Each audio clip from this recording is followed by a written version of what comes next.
স্বাগতম জনাইছো Purabi Kashyap YouTube channel আৰু ফেসবুক পেজৰ আন এটি ভিডিঅলৈ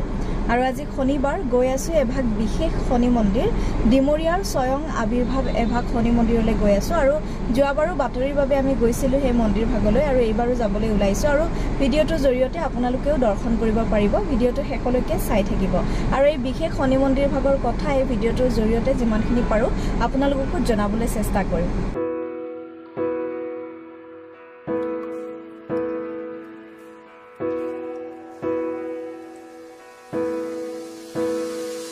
আৰু আমি আহি পালো সোণাপুৰৰ হহৰা আৰু হহৰাৰ এইখন হৈছে হহৰা আঞ্চলিক জ্যেষ্ঠ মাধ্যমিক বিদ্যালয় আৰু ইয়াৰ একেবাৰে ওচৰতে এই তুৰণখন আপোনালোকে দেখিবলৈ পাইছে এয়াই হৈছে স্বয়ং আবিৰ্ভাৱ শনি মন্দিৰ আৰু হহৰাৰ এই ঠাইখিনিৰ নাম হৈছে নোৱাগাঁও তুৰণখন নতুনকৈ বনোৱা হৈছে আমি এতিয়া এই ৰাস্তাটোৰে সোমাই গৈছো সোণাপুৰৰ দিশৰ পৰা আহিলে এই স্কুলখনৰ একেবাৰে ওচৰতে থকা ৰাস্তাটোৰে লেফট সাইডে সোমাই আহিব লাগে আৰু এই ৰাস্তাটো এতিয়া খুব সুন্দৰভাৱে ব্লক পাৰি দিয়া হৈছে পকী ৰাস্তা হ'ল আমি যোৱা বছৰ আহোতে এই ৰাস্তাটো কেঁচা আছিলে গাড়ীখন নিবলৈকে বহুত বেছি অসুবিধা হৈছিলে কিন্তু এইবাৰ চাওক ৰাস্তাটো খুব বেছি ধুনিয়া হৈছে গাড়ী নিবলৈ কোনো ধৰণৰ চিন্তা নাই ধুনিয়া হৈছে এতিয়া ৰাস্তাটো আৰু গাড়ীখন লৈ আহিছো ভিতৰলৈকে আৰু ৰাস্তাৰ পৰা অকমান সোমাই আহিয়ে আমি মন্দিৰ ভাগ পাম আৰু ৰাস্তাটোত আমি দেখিবলৈ পায়ে আছো আয়তি সকল মহিলাসকলে মন্দিৰলৈ আহিছিলে চাগে উভতি আছে এতিয়া আৰু এনেকৈ আমি গৈ আছো সেই মন্দিৰ ভাগলৈ আৰু খুব সুন্দৰ এক প্ৰাকৃতিক পৰিবেশৰ মাজত আছে মন্দিৰ ভাগ পৰিবেশটো আপোনালোকক দেখুৱাম আৰু মন্দিৰ ভাগৰ সৈতে জড়িত কথাখিনিও আপোনালোকক জনাবলৈ চেষ্টা কৰিম আমি আহি পালো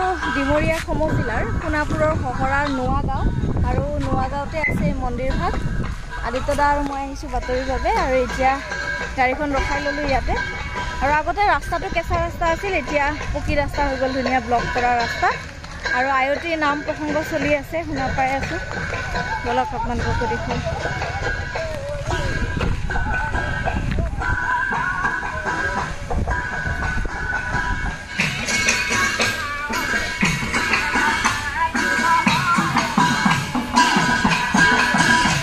আৰু এয়াই হৈছে মন্দিৰ প্ৰাংগণ প্ৰথমতে আপোনালোকক সম্পূৰ্ণ মন্দিৰৰ চৌহদটো দেখুৱাই ল'বলৈ চেষ্টা কৰিছো সম্পূৰ্ণ এক প্ৰাকৃতিক পৰিবেশৰ মাজত আছে এই ডিমৰিয়াৰ জাগ্ৰত শনি মন্দিৰ ভাগ আৰু ইয়াৰ স্থানীয় লোকৰ পৰা জানিব পৰা অনুসৰি এই ঠাইখিনিক তেওঁলোকে গম্ভীৰ বুলি কয়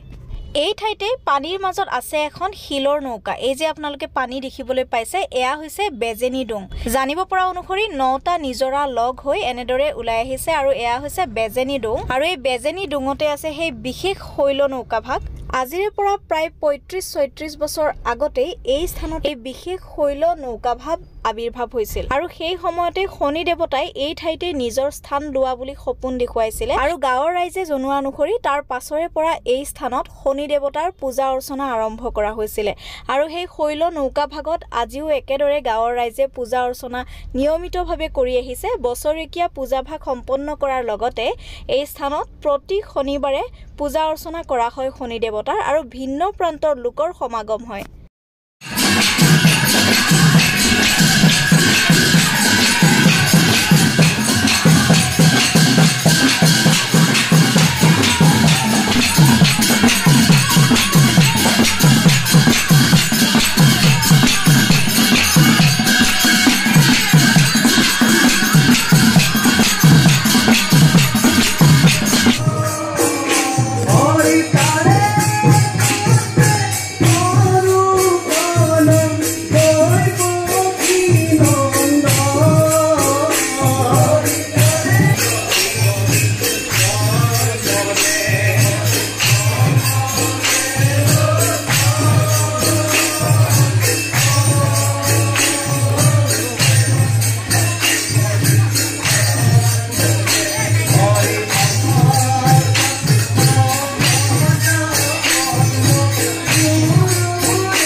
আৰু এইটো আজি 35 বছৰ আমাৰ হৈছে আৰু ইয়াত এই নাওখন আবিৰ্ভাৱ হোৱাৰ মানে কাহিনী এটা আছে যেতিয়া এনেকৈ আমাৰ আমুতি চোৱাৰ সময়ত আপোনালোকে জানে আগতে প্ৰায় 15 দিন বা 1 মাহ 1.5 মাহ বৰষুণ হৈছিলে সেই তেতিয়া মোটামুটি প্ৰায় এমাহমান বৰষুণৰ পিছত মাজতে বিৰাট ডাঙৰ মানে বৰষুণ পৰি আছিলে ডাঙৰ বৰষুণ এটা হ'ল বৰষুণ এটা হোৱাতে এই খান্দি পেলাই নাওটো 4 ফুটমান মানে ওলাই আহিলে এনেকৈ শনিবাৰ এটা দিনতে তাৰপিছত প্ৰথমতে বেলেগ দেৱতা বুলি পেলাই তেওঁক পূজা অৰ্চনা কৰা হৈছিল যদিও পিছত গাঁৱৰ মানুহক সপোনত মানে এই বস্তুটো দেখুৱালে গাঁৱত আজাৰ বেমাৰ হোৱাৰ পিছত আমাৰ ইয়াৰে আই এগৰাকী আছে সোণাপুৰৰ কৃষ্ণ আই বুলি পেলাই বৰ্তমান তেওঁ জীৱিত তেওঁ তাত চাব যোৱা হ'ল তেওঁ আহি গাঁওখনক শুচিকৰণ কৰি পূজা পাতল কৰি তেওঁৰ নিৰ্দেশ মতে সপোনত দেখুওৱা মতে তাৰপিছত এইটো শনি বাবা স্থান বুলি হেৰি কৰা হ'ল কৰি সেই আজি 25 বছৰ ধৰি আমাৰ ইয়াত আমি শনি বাবা থান হিচাপে আমি পূজা অৰ্চনা কৰি আহিছোঁ আৰু কিজানি এইটো আমাৰ গোটেই নৰ্থ ইষ্টত এনেকৈ নাই আচলতে শিলৰ নাও থকা গতিকে আমি আশা ৰাখিছোঁ এই বস্তুটো সংৰক্ষণ হ'ব চৰকাৰৰ পক্ষৰ লগতো বিভিন্ন সময়ত আমি যোগাযোগ কৰি আছোঁ যথেষ্ট আমাক যিখিনি পাৰে তেওঁলোকে সহায় সহযোগো কৰিছে এতিয়ালৈ কিন্তু সেইখিনি নহয় সিমান আৰু আমি সহায় বিচাৰিছোঁ যাতে ইয়াক পৰ্যায় যেনেকৈ আমাৰ বাহিৰৰ মানুহবিলাকে আহে চাব পৰা এটা ব্যৱস্থা যাতে ভাল এটা পৰিৱেশ এটা আমি গঢ়িব পাৰোঁ আমাৰ প্ৰচেষ্টা সেইটো আৰু হয় এইটো আচলতে এটা নিজৰা এই পাহাৰত সেই বস্তুখিনি আছে ওপৰত বিভিন্ন ফালৰ পৰা আহি পেলাই 9টা নিজৰা লগ হৈ পেলাই একেলগে এটা নিজৰা বৈ গৈছে আৰু এইটো গৈ পেলাই বিলত পৰিছে বিলৰ পৰা কলঙত পৰিছে কলঙৰ পৰা কাজলি হৈ ব্ৰহ্মপুত্ৰত পৰিছে হয় হয় এইটো গম্ভীৰ ঘুলি দংটো হ'লে নামটো হৈছে মানে বিজনী দং আৰু এই গোটেই ঘুলিখিনি গম্ভীৰ ঘুলি বুলি পেলাই কোৱা হয় এইটো প্ৰত্যেক শনিবাৰে পূজাটো হয়ে আমাৰ কিন্তু এইটো আমাৰ যিটো বছৰিকীয়া যিটো পূজা সেইটো আমি আমতি চোৱাৰ পিছৰ শনিবাৰটো সেই শনিবাৰটো প্ৰথম শনিবাৰ নেকি নহয়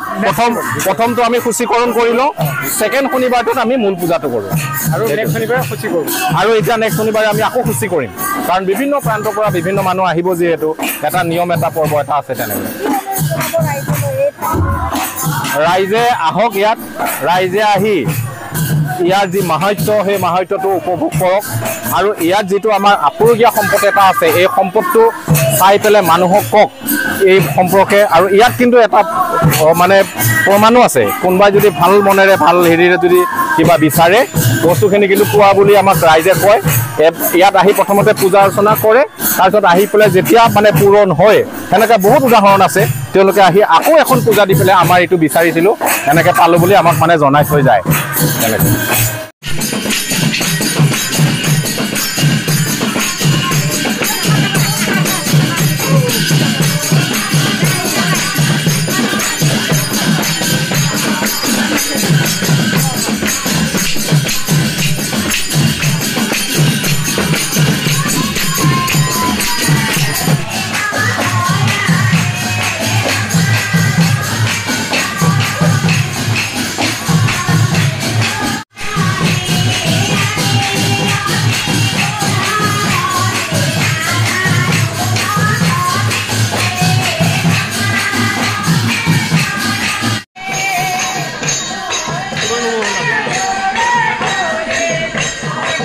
ৰাস্তাটো সঁচাকৈ বহুত বেছি বেয়া আছিল এতিয়া চাওক ইমান ধুনীয়াকৈ ব্লক পাৰি ৰাস্তাটো বনাই দিয়া হৈছে এতিয়াৰে পৰা আৰু টেনচন নাই আৰু খুব সুন্দৰভাৱে ইয়াতে তোৰণ এখনো দিয়া হৈছে ৰাস্তাৰ লগতে আপোনালোকে আহিলে এই তোৰণখন দেখিবলৈ পাব